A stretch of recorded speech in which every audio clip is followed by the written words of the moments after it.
There is a country beyond that which is known to humankind. A stray country. A country that exists west of October, whose borders are somewhere between midnight train whistles and the distant howl of a dog. A country that lies somewhere in the stitched and jittering static between radio stations.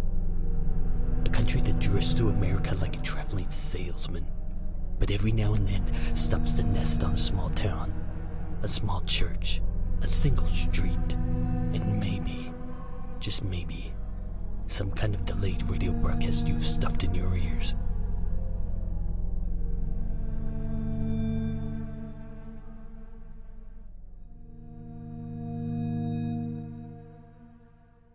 Chapter 7. Spook Alley Hours. Blood Curdle Country. Billy didn't sleep well that night. In his candy sack, under the old century dresses, in Great-Grandpa's steamer chest, in the closet, in the basement, he could see Mary Brogan's cigarette when he shut his eyes. His dreams were wide open to the gasper, but filled with cigarette smoke.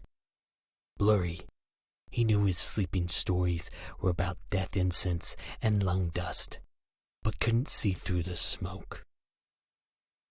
He woke. The middle of the night.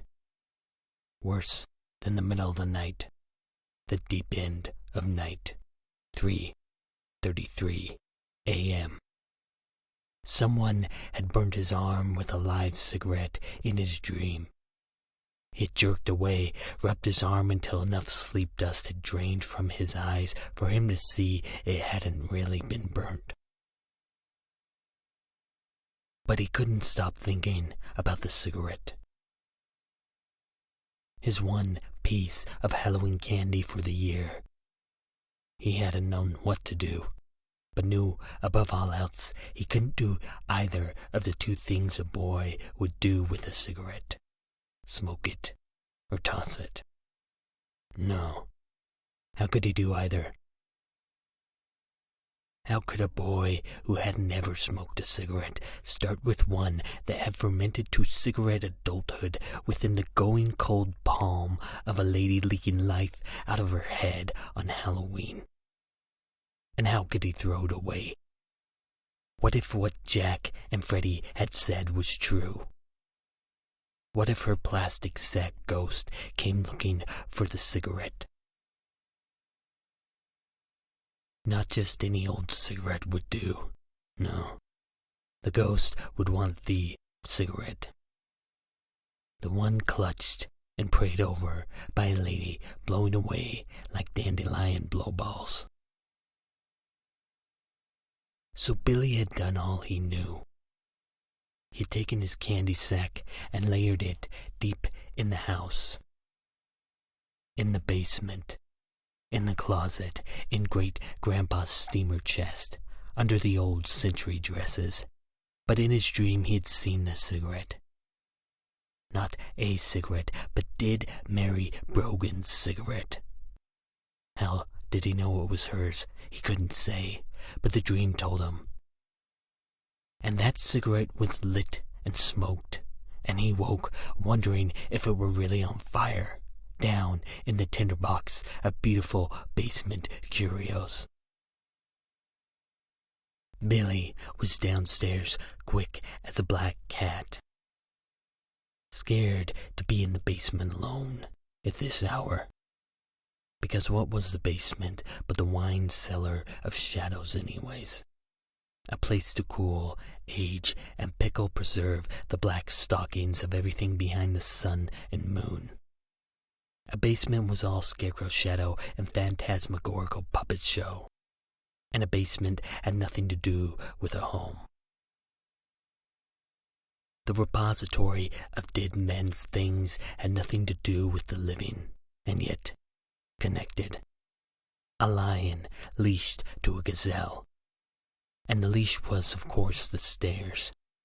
What were stairs but madman bridges between the parts of any house that shouldn't be connected?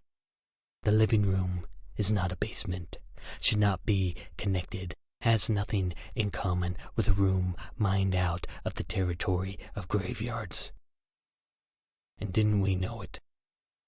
Isn't that why all dead relative things were stored in basements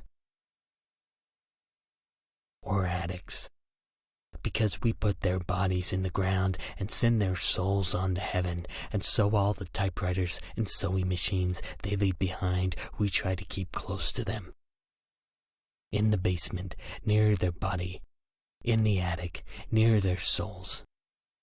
But the attic, halfway to heaven, has no business being anchored to a living room that touches the dirt.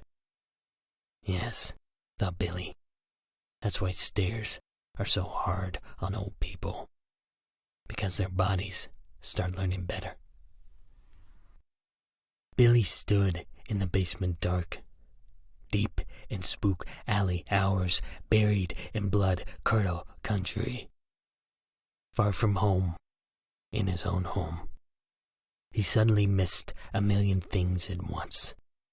Meadow country, warm light, good towns, safe streets, the 4th of July, hot dogs, barbecues, family reunions, and all the freak show daylight of the summer. The good October air, warm churches, Sunday nights, orange pumpkins on gutted sidewalks, fences, baseball mitts, favorite books, figurines, boxes of treasures, weird sidewalk cracks, and yes, here in the warehouse of shadows at the hour and minute where the moon tried hardest to pull the blood like taffy from the body, Billy even missed goddamn midnight. Outside, he heard the leaves. He knew he could crack the electricity with a flip of a switch, but couldn't. No, it would ruin his eyes, which had spent the whole night taking in the dark, opening upon the night. He moved through the room, dodging all the things owned by dead men and women, chapters from the family tree, brownie box cameras and bird cages and artist easels, wardrobes, brooms, military clothes, all reaching out like cemetery tombstones, but none of them hitching its foot. He made his way to the corner closet. He lifted the lid on the steamer chest. He dug through the dust of old century, old country clothing, dresses humming with the scent of what girls must have smelled like before the term teenager was invented. He found his candy pillowcase. From the horror film of now 2 days ago Halloween, when no candy was captured and only a cigarette thrown from a dead lady hand was taken home. It was empty. The cigarette was gone.